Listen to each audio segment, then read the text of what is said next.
The rain poured heavily over the streets of Austin, Texas, the kind of rain that made people rush indoors and cancel plans. But inside the grand auditorium at the university, the seats were full. People didn't come here to escape the weather. They came for something far greater. Word had spread fast. Admiral William H. McRaven, the decorated Navy SEAL, was about to give a speech. Not just any speech, they said. Something special, something unforgettable. Among the sea of faces sat a young man named Daniel Reyes, 22, recently graduated and unsure of his place in the world. He had stumbled upon the event by accident, pulled in by the crowd and curiosity. He had no military background, no plans. To enlist, no real direction. What he did have was a tired heart, a mind full of doubt and a feeling that he wasn't doing anything that mattered. As the lights dimmed and the Admiral approached the podium, the room hushed to silence. Dressed in a simple dark suit, McRaven didn't look like someone who had commanded SEAL teams or led missions in dangerous parts of the world. He looked calm, ordinary. But as he began to speak, something shifted. He didn't open with stories of war or medals or tactics. Instead, he spoke of a bed. "If you want to change the world," he said, "start by making your bed." The audience chuckled, unsure if he was serious. He was. That simple act, he explained, teaches discipline, encourages pride, and builds momentum. If you can't do the small things right, you'll never do the big things right. Daniel leaned forward, oddly moved. But it wasn't just the wisdom in McRaven's words. It was the way he told them with a quiet passion, a kind of fatherly strength that didn't demand respect but earned it. The speech continued, filled with lessons learned from Navy SEAL training. Cold, exhaustion, failure, pain. But interwoven in his stories of toughness were deep threads of kindness and humanity.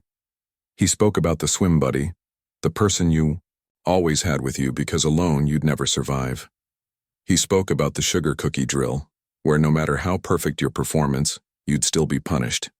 Because life is not fair, and resilience is built not by fairness but by character.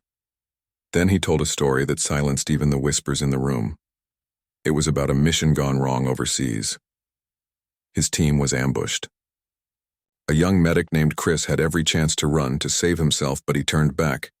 He ran into gunfire to help a wounded local boy who wasn't even part of their unit, just a child caught in the chaos. Chris carried the boy half a mile to safety. He took a bullet in the leg, collapsed from blood loss, but never let the child go. When McRaven found them, Chris was barely conscious, whispering, "He's just a kid. I couldn't leave him." The boy survived. Chris didn't. McRaven paused. That, ladies and gentlemen, is what courage looks like. That is humanity. And that, his voice cracked ever so slightly, is the power of one selfless choice. In that moment, Daniel felt something shift inside him. He had spent so long worrying about what he should do for himself, career, status, money, that he'd forgotten what it meant to live for something bigger. He looked around and saw others, wiping tears not out of sadness but inspiration. As the Admiral wrapped up his speech, his final words struck like lightning. "If you want to change the world, measure a person by the size of their heart, not the size of their title." The audience rose in thunderous applause. But Daniel didn't clap right away. He just stood there, heart pounding, as if he had heard something not just with his ears but with his soul. After the speech, the crowd flooded out into the rain, now gentle and warm. Daniel stood under a tree, lost in thought, when he noticed an older man struggling to carry groceries through the parking lot. Without thinking, he rushed over to help. "Thank you," the man said, catching his breath. "You didn't have to." Daniel smiled. "I know, but maybe that's the point." From that day forward, Daniel changed. Not all at once, not in some grand Hollywood fashion, but in small, quiet ways. He began volunteering at a local shelter. He started tutoring kids after school. He applied to grad school, not for business, as he had planned, but for social work. It wasn't glamorous and it didn't make him rich, but every day he felt richer. Months later, he visited a local high school to give a talk about finding purpose. He told them about the Admiral's speech, about the fallen medic, about making your bed and choosing kindness even when no one's watching. Afterward, a girl named Leah approached him, tears in her eyes. "I was going to drop out," she said. "But I think maybe I can still make something of my life. Thank you." He didn't know what to say.